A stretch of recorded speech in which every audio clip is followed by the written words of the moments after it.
तीन दामाद की सास पार्ट 2।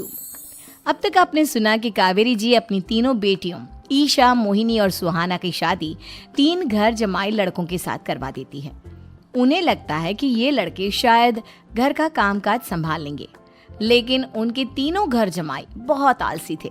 वो नौकरी भी नहीं करते थे और बाहर का काम भी नहीं। कावेरी जी ने अपनी बेटियों से कहा कि वो प्रेगनेंसी का बहाना बनाकर अपने पतियों को सबक सिखाए। अब सुनिए आगे। मम्मी, आपने जैसा कहा था हमने वैसा ही किया, लेकिन देखिए ना, विवेक का हाल तो वैसा का वैसा ही है। घर में ना सुबह का नाश्ता बनता है और ना खाना। नौकरी पर जाने की बात करूं तो खाने को दौड़ते हैं मुझे। हाँ मम्मी, मैंने भी सुमित को कितनी बार कहा कि अगर नौकरी नहीं करनी तो कोई छोटी सी दुकान ही खोल लो, घर का खर्चा कैसे चलेगा। देखो दोपहर के 12 बजने आए और जनाब अभी तक सो रहे हैं। हाँ मम्मी, ईशा और सुहाना ठीक कहती हैं। अविनाश का भी यही हाल है। जब मैंने अपनी प्रेगनेंसी के बारे में कहा तो मुझसे कहने लगा, अरे दूसरी लड़कियां तो 9-9 महीने तक नौकरी करती है, बस डिलीवरी के टाइम छुट्टी लेती है। मोहिनी, तुम भी नौकरी करो। अब मुझे कहाँ नौकरी मिलेगी। मम्मी बताओ अब मैं क्या करूँ। हे भगवान, क्या सोचकर घर जमाई दामाद लाई थी मैं कि मेरी बेटियां मेरे पास रहेंगी और खुश रहेंगी, लेकिन इन आलसी दामादों ने तो हमारी जिंदगी को भी प्रॉब्लम में डाल दिया है। मैं तो कहती हूँ मम्मी, हम लोग वापस अपनी जॉब पर जाना शुरू कर देते हैं। बता देते हैं इन लोगों को कि हमने प्रेगनेंसी का बहाना किया है। नहीं नहीं बेटा, ऐसी गलती भी मत करना। अगर तुमने ऐसा किया तो इन तीनों की आदत और खराब हो जाएगी। अरे आज नहीं तो कल कभी तो तुम प्रेग्नेंट होगी, तब वापस यही प्रॉब्लम आएगी। तब क्या करोगी तुम तीनों।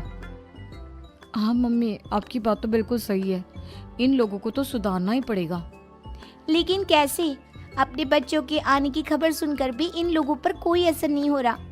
पैसे कमाने के लिए घर से बाहर निकलना ही नहीं चाहते ये तीनों। अब मेरे दिमाग में एक प्लान आया है। तुम तीनों चिंता मत करो, उन तीनों को बुलाओ, फिर मैं बात करती हूँ। थोड़ी देर बाद कावेरी जी अपने तीनों दामादों को सामने बुलाकर अपनी बात कहना शुरू करती हैं। अविनाश, सुमित और विवेक, देखो बेटा, मैं ना तुम तीनों से बड़ा प्यार करती हूँ, इसीलिए तो तुम्हें घर जमाई बना कर रखा है मैंने। अरे मम्मी जी, सीधे सीधे कहिए ना, क्या बात है। प्यार तो हम भी आपको बहुत करते हैं। अरे मम्मी जी, आपकी इज्जत भी बहुत करते हैं। अरे भाई, आपके जैसी सास और कमाने वाली बीवी सबको मिलती है क्या?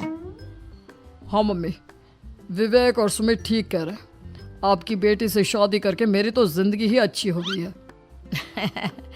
जानती हूँ मैं, और ये भी जानती हूँ कि तुम तीनों अपने अपनी बीवियों से बहुत प्यार करते हो। बेटा, बात ऐसी है कि हमारे कुल गुरु ने कहा है कि प्रेग्नेंट होने के बाद मेरी तीनों बेटियां शुरू के 4 महीने हमारे गांव में जाकर रहेगी, जहां मेरे चाचा जी रहते हैं। अरे लेकिन क्यों मम्मी, गांव में जाकर रहने की क्या जरूरत है इन तीनों को। वो क्या है ना बेटा, हमारे परिवार को एक श्राप है। अगर मेरी बेटियों ने यहाँ पर बच्चा पैदा करने की कोशिश की तो उनके बच्चों को कुछ भी हो सकता है। इसलिए अब से लेकर 4 महीने पूरे होने तक इन्हें गांव वाले घर में रहना पड़ेगा। हाँ तो इसमें प्रॉब्लम क्या है मम्मी जी? हम भी वहाँ जाकर रहेंगे, पिकनिक मनाएंगे। अरे भाई, बीवी जहाँ हम भी वहाँ। हाँ यार, आइडिया तो बहुत अच्छा है। शहर की जिंदगी में रह रहकर परेशान हो चुके हैं, अब कुछ दिन गांव में बिताएंगे। तुम लोग समझने की कोशिश क्यों नहीं करते। तुम में से कोई भी वहां नहीं जा सकता, और मैं यहाँ रहूंगी ना तुम तीनों के साथ। 4 महीने की तो बात है, उसके बाद ये तीनों ही लौट कर आ जाएंगी। ठीक है मम्मी जी, अब हमारे बच्चों का सवाल है तो ये तो करना ही पड़ेगा। कावेरी अपनी तीनों बेटियों को कुछ दिन के लिए घर से बाहर कहीं दूसरे शहर में रहने के लिए भेज देती है। कुछ दिनों के बाद, अरे मम्मी जी, बहुत दिन से पिज्ज़ा नहीं खाया, मंगवाइए ना। क्या बताऊं बेटा, पहले तो बेटियां खर्चा दे देती थी क्योंकि उनकी नौकरी थी, लेकिन अब तो मेरे पास पैसे ही नहीं बचे। थोड़े बहुत पैसे हैं जो बच्चों की डिलीवरी में काम आएंगे। लेकिन मम्मी जी, आपकी बेटियों को वापस आने में तो अभी बहुत वक्त बाकी है।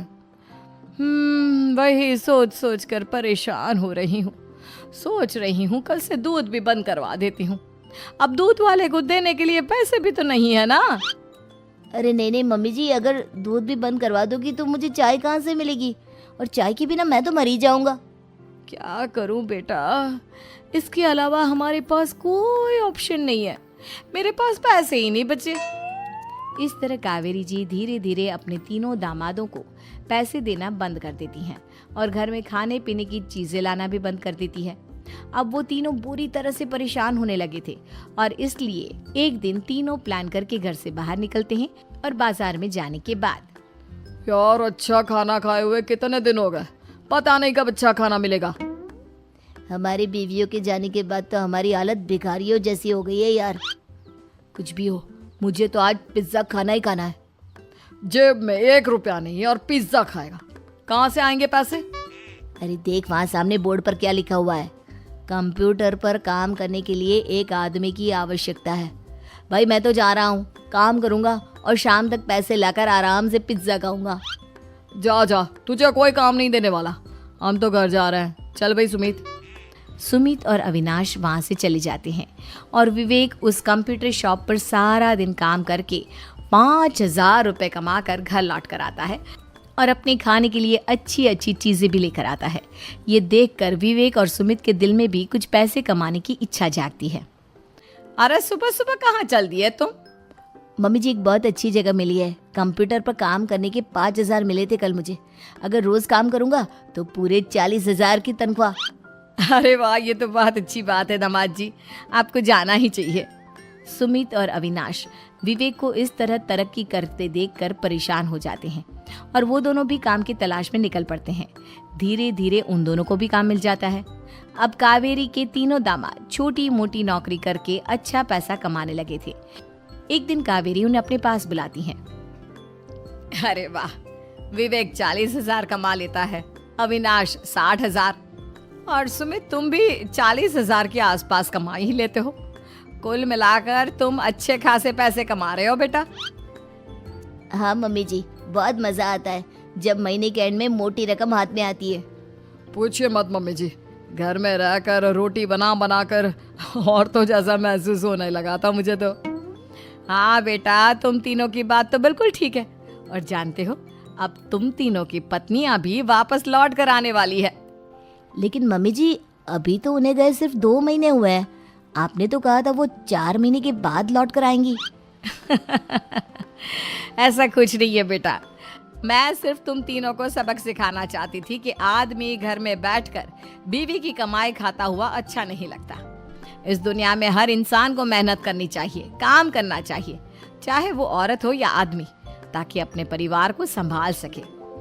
कावेरी की बात सुनकर उन तीनों को अपनी गलती का एहसास होता है और कावेरी उन्हें सच बता देती है कि ईशा, सुहाना और मोहिनी शहर में ही कहीं दूसरी जगह रह रहे थे।